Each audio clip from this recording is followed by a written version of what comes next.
Assalamualaikum warahmatullahi wabarakatuh. Perkenalkan, nama saya Dede Kurniasih dari Prodi PAI Pagi semester 5. Di sini saya akan memenuhi tugas UAS saya, yaitu tugasnya menganalisis buku MTS dan buku MA.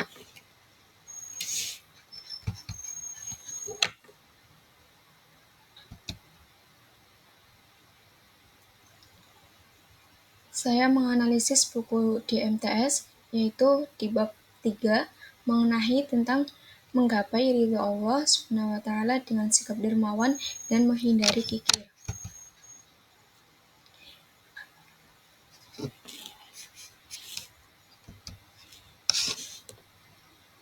Pada menganalisis buku MTS dan MA, di sini ada 4 aspek. Yang pertama, ada aspek faktual, yang kedua konseptual, yang ketiga prosedural, dan yang keempat metakognitif.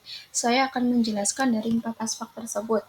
Yang pertama ada aspek faktual, yaitu mengenai tentang pengertian, istilah, bahasa, definisi, merupakan, dan terdapat nama tokoh, tanggal, tempat, tahun. Yang kedua ada aspek konseptual, yaitu mengenai tentang dalil-dalil baik dari Al-Quran maupun hadis, dan isi kandungan ayat dan surat. Dan yang ketiga ada aspek prosedural, yaitu mengenai tentang langkah-langkah, tahapan-tahapan, dan kriteria. Dan yang terakhir ada aspek metakognitif, yaitu mengenai tentang yang berkaitan dengan kehidupan sehari-hari.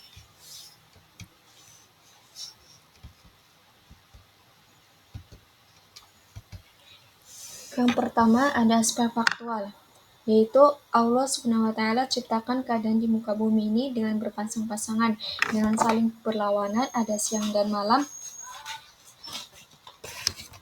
ada gelap dan terang. Seringkali Allah menggunakan ciptaannya untuk bersumpah. Mengapa saya berpendapat bahwa itu faktual?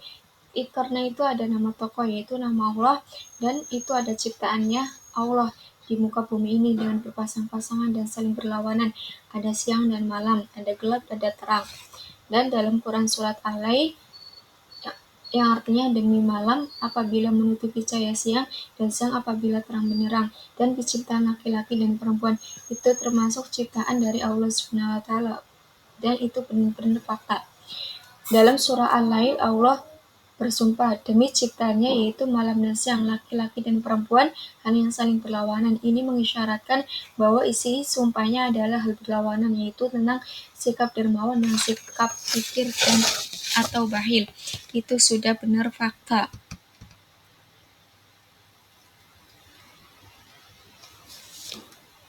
Di buku MTS ini saya menganalisis dan menemukan cuma 3 aspek saja, yaitu ada aspek faktual, yang kedua konseptual, dan yang ketiga aspek prosedural.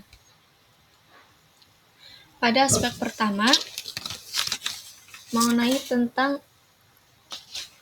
Allah SWT ciptakan keadaan di muka bumi ini dengan berpasang-pasangan dan saling berlawanan. Ada siang dan malam, ada gelap, ada terang, dan lain-lain. Seringkali Allah menggunakan ciptaannya untuk bersumpah.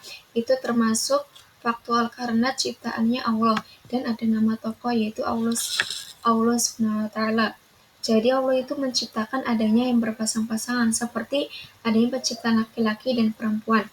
Dan pada kolom kedua itu ada gambar mengenai tentang rumah Mega di Palu. Selamat dari tsunami, pemiliknya sangat dermawan. Mengapa saya berpendapat bahwa itu fakta? Karena itu sudah tertera nama link, yaitu https://portalsulawesi.com 2017-09-24 melihat ke dalam rumah bak. Di sini masih mengenai tentang faktual. Yang pertama, negeri akhirat itu kami jadikan untuk orang-orang yang tidak ingin menyombongkan diri dan berbuat kerusakan atau maksiat di muka bumi ini. Dan kesudahannya baik itu surga adalah bagi orang-orang yang bertakwa. Quran surat Al-Qasas.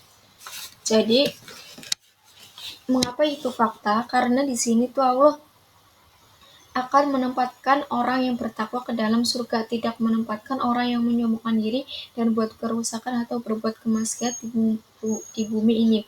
Jadi Allah itu akan menempatkan orang yang bertakwa itu di surga. Dan pada kolom kedua itu ada gambar mengenai tentang timbang hanya dalam 4 hari wanita ini dapat donasi sebesar 6 miliar demi bantu pria cacat. Di situ udah ada gambar seorang gadis belia asal Inggris, Katy Cutler, umur 21, mengaku tidak sampai hati melalui seorang pria tua bertubuh mini, Alan Barnes, 67, dengan cacat fisik sedari lahir. Itu sudah fakta. Dan kisah Alan yang menderita disfungsi pertumbuhan serta kekurangan dalam penglihatan membuat Katy tergerak dan langsung membuka polling donasi melalui jaring maya. Itu juga sudah benar-benar fakta karena itu sudah menceritakan tentang kisah Alan. Dan respon netizen yang sangat cepat malah membuat Katy kaget. Pasalnya, hanya dalam waktu 4 hari, donasi 981.000 pound sterling atau setara dengan senilai 6, miliar seperti dikutip dari koran The Daily Mail awal Februari lalu. Alan yang sangat terharu atas bantuan tersebut berjanji tidak akan menyalahgunakan uang tersebut dan mempercayai bahwa masih banyak di antara mereka yang berarti mulia seperti Katy. Itu juga termasuk fakta karena dari responnya netizen. Dan kenapa saya ngambil itu fakta? Karena di situ juga ada tertera linknya, yaitu https://www.merdeka.com dunia 4 kisah dermawan ini. Selanjutnya ada aspek konseptual, yaitu mengenai tentang dalil dari hadis maupun dari Al-Quran.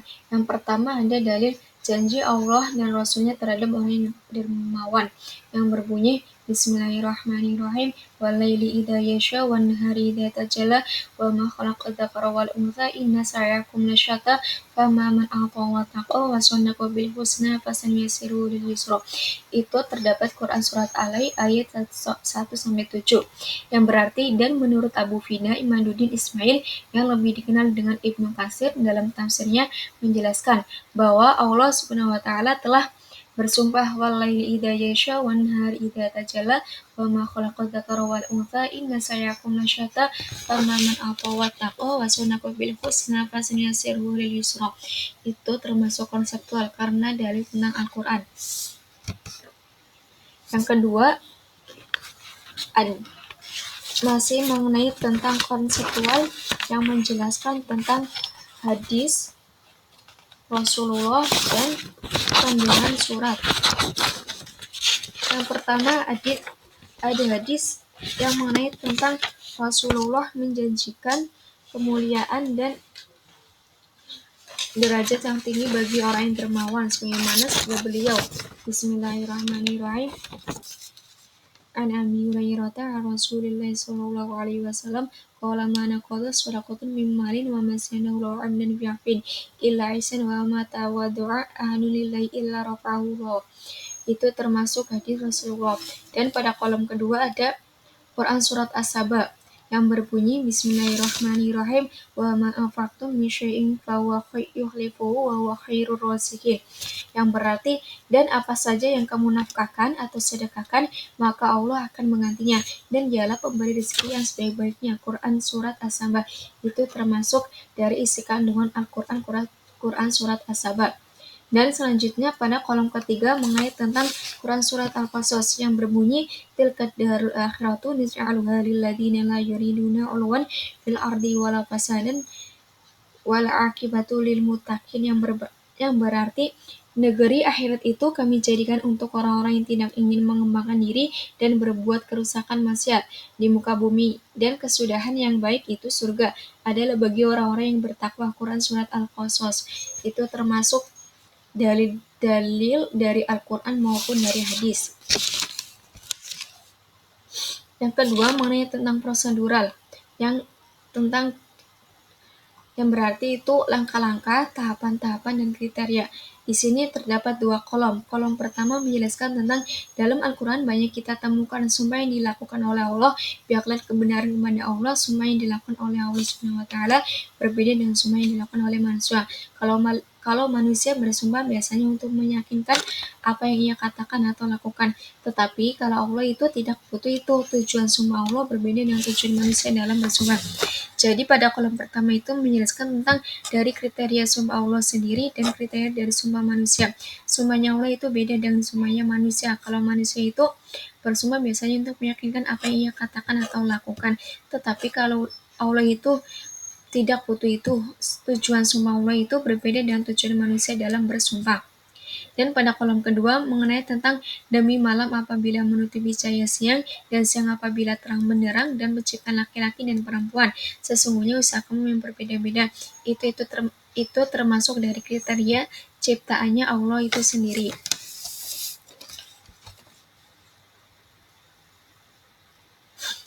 Di sini masih menjelaskan tentang aspek prosedural. Di sini ada 3 kolom. Kolom pertama mengenai tentang sedangkan arti bertambahnya kemuliaan orang yang pemaaf di dunia adalah dengan dia dimuliakan dan diagungkan di hati manusia. Karena sifatnya yang mudah memaafkan orang lain, sedangkan di akhirat dengan besarnya ganjaran, pahala, dan keutamaan di sisi Allah. Itu termasuk kriteria dari orang yang suka memuliakan orang lain. Karena sifatnya yang mudah memaafkan orang lain, sedangkan di akhirat dengan besarnya ganjaran, pahala, dan keutamaan di sisi Allah. Dan pada kolom kedua menjelaskan tentang Allah SWT telah bersumpah demi malam dan siang, demi penciptaan laki-laki dan perempuan. Itu termasuk kriteria dari sumpahnya Allah SWT. Pada kolom ketiga menjelaskan tentang adapun arti ketinggian derajat orang yang merendahkan diri karena Allah di dunia adalah dengan ditinggikan dan dimuliakan kedudukannya, ditinggikan dan dimuliakan kedudukannya di hati manusia, karena sifat tersebut dan di akhirat dan pahala yang ampun dan kedudukan yang tinggi di sisinya. Itu termasuk kriteria dari orang yang selalu merendahkan diri,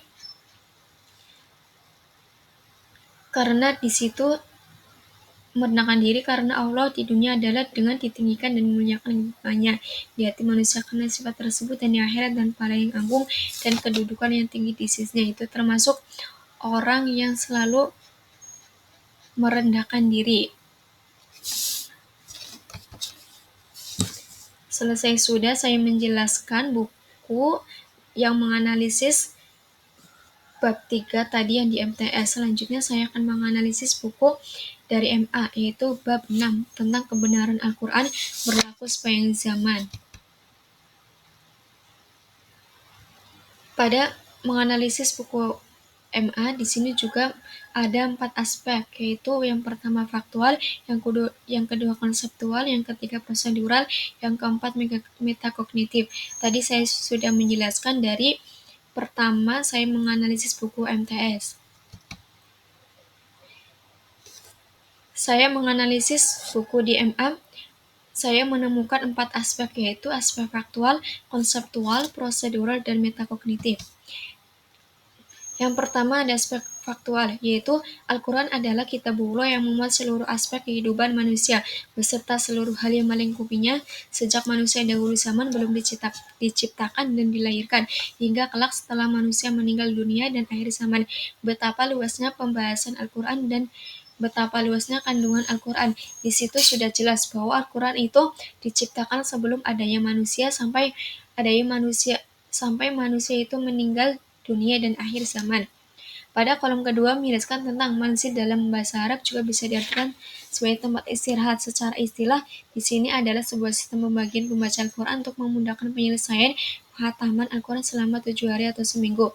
Di sini ada kata pengertian, yaitu kata yang diartikan, dan kedua ada kata adalah. Dan yang ketiga ada pengertian manzil, yaitu sebuah sistem pembagian pembacaan Al-Quran untuk memudahkan penyelesaian penghataman Al-Quran selama 7 hari. Jadi itu fakta bahwa Al-Quran itu untuk memudahkan kita dalam menyelesaikan penghataman Al-Quran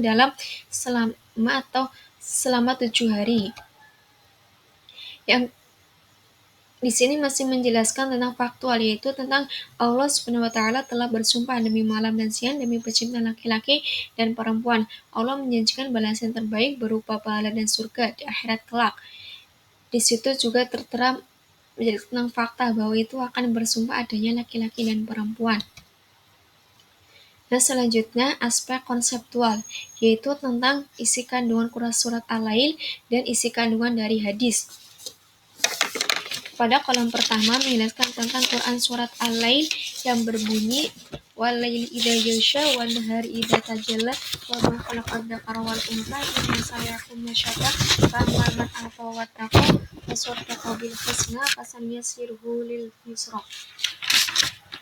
Yang artinya Demi malam apabila menutupi cahaya siang dan siang apabila terang benderang dan penciptaan laki-laki dan perempuan. Sesungguhnya usaha kamu yang berbeda-beda. Adapun orang yang memberikan hartanya di jalan Allah dan bertakwa dan membenarkan adanya pahala yang terbaik di surga, maka kami kelak akan menyiapkan baginya jalan yang mudah.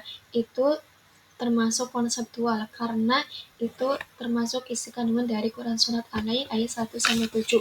Dan pada kolom kedua itu menjelaskan tentang isi kandungan hadis yang berbunyi An Abi Hurairah an Rasulillah sallallahu alaihi wasallam qala ma naqadas sadaqatun min malin wa ma saynahu law amdan yafid illa aisan wa ma tawaddu'a ahlu lillahi illa rafa'ullah, yang artinya dari Abu Hurairah radhiyallahu anhu bahwa Rasulullah sallallahu alaihi wasallam bersabda, tidaklah sedekah itu mengurangi harta dan tidaklah Allah menambah bagi seorang hamba dengan pemberian maafnya kepada saudaranya kecuali kemuliaan di dunia dan akhirat, serta tidaklah seorang merendahkan diri karena Allah kecuali dia akan meninggikan derajatnya di dunia dan akhirat.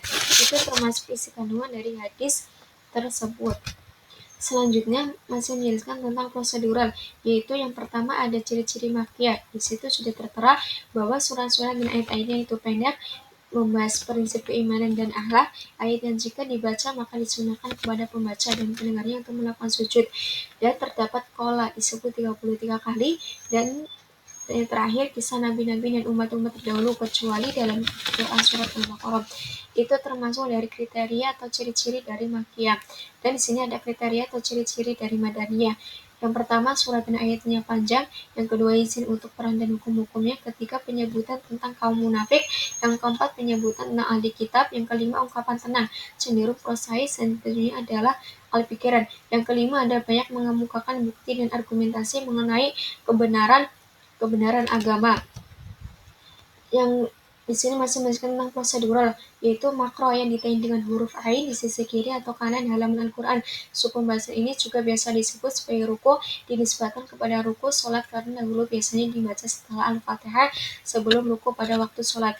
Itu termasuk kriteria dari makro tersebut. Dan di sini ada kriteria dari mujam, yaitu untuk menggunakan daftar istilah untuk mengumpulkan daftar bahasan-bahasan tertentu dalam Al-Quran. Itu termasuk dari kriteria ujian tersendiri. Dan yang kolom kedua itu ada kriteria dari lafaz basmalah, itu Bismillahirrahmanirrahim, merupakan ciri-ciri hampir seluruh pembuka seluruh di Al-Quran selain surah At-Taubah, walaupun demikian terdapat 114 lafaz Bismillahirrahmanirrahim dan setara dengan jumlah 114 surat dalam Al-Quran. Oleh sebab lafaz ini disebut 2 kali dalam surat An-Naml, yakni pada bagian pembuka surah serta pada ayat yang ke-30. Itu termasuk kriteria atau ciri-ciri dari lafaz basmalah.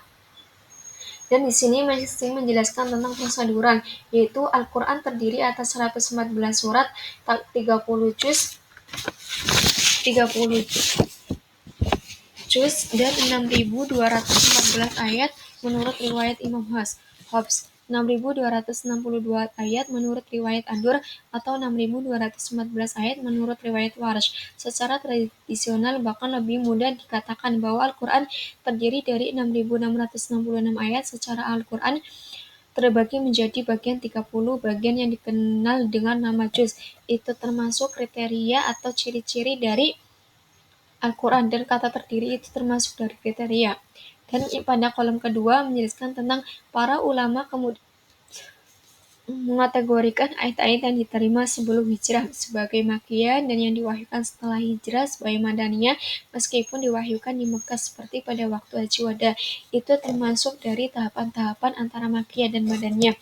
Kalau Makkiyah itu ayat-ayat yang diterima sebelum hijrah sebagai Makkiyah, kalau Madaniyah itu setelah hijrah sebagai Madaniyah meskipun diwahyukan di Mekah seperti pada waktu Haji Wada. Dan di situ ada kolom atau gambar yang mengenai tentang manzil terdiri dari 7 bagian. Itu termasuk kriteria atau ciri-ciri dari manzil tersebut. Di situ ada 7 manzil. Dan yang terakhir ada aspek metakognitif yang mengenai tentang yang berkaitan dengan kehidupan sehari-hari. Di sini ada 2 kolom, yaitu kolom pertama mengenai tentang Al-Quran juga diperdengarkan dalam berbagai acara perkumpulan, baik acara keagamaan, bisnis, sosial, maupun pemerintahan. Berbagai acara Al-Quran juga sering kita dengar dari para penceramah, motivator, dan terutama para ulama setiap mereka berpidato. Jadi pada kolom pertama itu menjelaskan bahwa Al-Quran itu sering kita gunakan dalam kehidupan sehari-hari, seperti dalam acara perkumpulan, baik acara keagamaan, bisnis, sosial maupun pemerintahan. Atau bisa juga kita dilakukan untuk berceramah. Dan pada kolom kedua menjelaskan tentang makro, juga biasa digunakan oleh para qori atau qori'ah ketika membacakan ayat-ayat Al-Quran pada acara-acara musabaqah tilawatil Quran atau MTQ dan acara-acara keagamaan lainnya.